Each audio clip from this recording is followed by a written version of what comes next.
ഇതുപോലെ ഒരു കഷ്ണം പൊന്നാങ്കണ്ണി ചീരയുടെ തൈ കാർഷിക കോളേജിൽ നിന്നും കിട്ടിയതാണ്.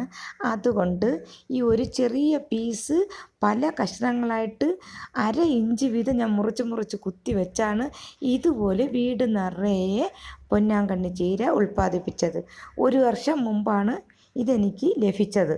ഒരു വിരലിൻ്റെ അത്ര പോലും നീളമില്ലാത്ത കമ്പുകൾ വെച്ചാണ് ഞാൻ ഇത്രയും വികസിപ്പിച്ചെടുത്ത് ഇതെല്ലാവർക്കും കൊടുക്കുകയും പലരും ഇതിൻ്റെ തൈകൾ കൊണ്ടുപോയി നട്ടിട്ടുണ്ട്.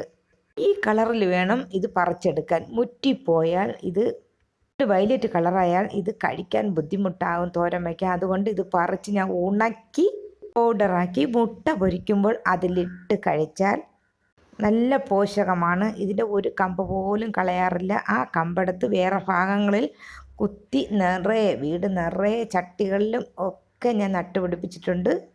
ദിവസം വീട്ടിൽ ഇലക്കറി ലഭിക്കും, മറ്റുള്ളവർക്കും കൊടുക്കും.